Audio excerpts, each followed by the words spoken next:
Baseball has the illusion of the past, present, and future all happening simultaneously. And I've talked about that many times. But every once in a while, you get a stark reminder that time is undefeated.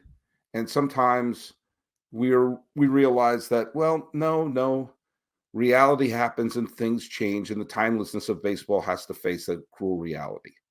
And with that, I got a little emotional when I saw that Joe Castiglione was stepping away, the the Ford Frick Award winning Hall of Fame announcer for the Red Sox is walking away from the Red Sox announcing booth.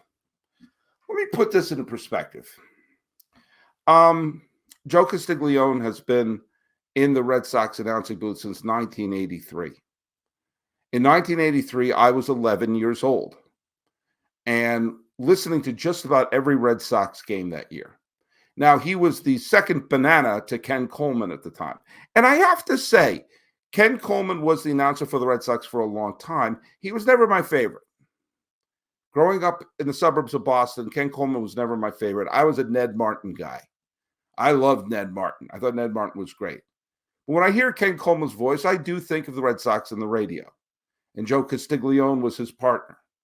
And over the years, with several different partners along the way, Joe Castiglione, who was from Connecticut, born in Connecticut, like me, was that companion for ups and downs, Morgan Magic, Mo Vaughn, the rise of Pedro, the rise of Nomar, the frustration of 99 and 03, and of course the euphoria of 04, 07, 13, and 18.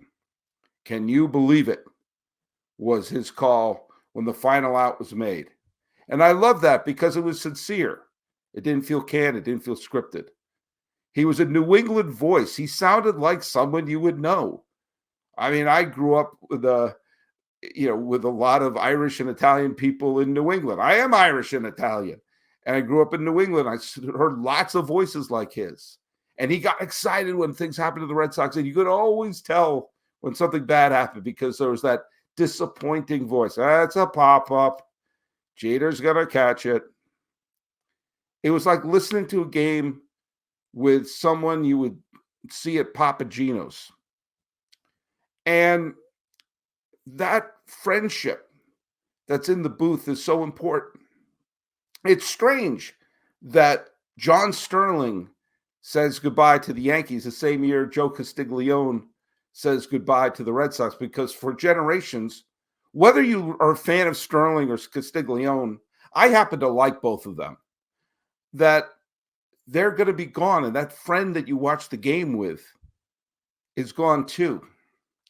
There is a connection that Joe Castiglione has, at least with me emotionally, and I think with Red Sox fans as well. Kind of like how Vince Scully was a last connective tissue to the Brooklyn Dodgers all those years when he was announcing in Los Angeles. Castiglione, starting in 83, that's an important year for the Red Sox. And I know that sounds strange because the Red Sox did not contend that year. They actually had a pretty lousy season that year. But it was the final year of Carl Yastrzemski's career. And while there's been a lot of revisionist history about Boston fandom and the importance of this and the importance of that, what we now recognize as Red Sox fandom and Red Sox Nation and love of Fenway Park and all that stuff does not go back to Ted Williams and Johnny Pesky and all that. It goes to Yastrzemski. Fenway Park was going to be demolished. When Ted Williams retired in 1960 through 1966, the Red Sox were not contenders. Their attendance was terrible. And there was a huge outcry to build an all-purpose domed stadium in Boston for the struggling Boston Patriots, that's what they were called then, and the Red Sox, who couldn't draw flies at Fenway Park. The Yankees were threatening to move the Red Sox if they didn't get a new stadium. And then 1967 came around. And 67 was the greatest pennant race of all time. Talk about anarchy. Look that up. And the big hero was Carl Yastrzemski, who won the Triple Crown that year and led the Red Sox to the first World Series since 1946 and only their second World Series since 1918. And while they lost the World Series that year, all of New England fell in love with Fenway Park.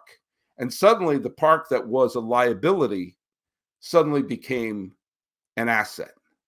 And Fenway Park became part of the Boston culture, and Red Sox Nation was essentially born that year. And Yastrzemski stayed with the Red Sox through 83. And Joe Castiglione was the announcer in 1983. He announced games played by Yastrzemski. And he's been there so long that Yastrzemski's grandson homered in Fenway Park when the San Francisco Giants showed up. That's a long stretch, and that's a connective tissue. Castiglione's voice announced the player whose deeds essentially saved Fenway Park. Can you believe it? Now, there have been other announcers. I think Sean McDonough is one of the absolute greatest announcers. I think he's one of the best baseball announcers I've ever heard in my life, period. Listen to his calls in the 1992 and 1993 World Series if you don't believe me. But he's wonderful. Dave O'Brien is great. Obviously, we lost Jerry Remy not too long ago, and they've made some bad decisions in terms of how they treat some of their announcers. Of course, not every time. The Red Sox have not always made the best choices, and sometimes, you look up and you go like, why isn't Don Orsillo going to be the announcer for the Red Sox in perpetuity? I get it. But you're going to lose a friend, even if you're not a Red Sox fan. I'm not a Yankee fan by any stretch of the imagination. But those friends are there. The way Ken Korak is with the A's, the way that John Miller and Kruk and Kipe are with the Giants. They're the friends. They're the people who've been there a while. They're the people you watch the games with. And Joe Castiglione is that voice that I listened to back in Massachusetts. Same year Return of the Jedi came out. And Carl Yastrzemski was playing his final game.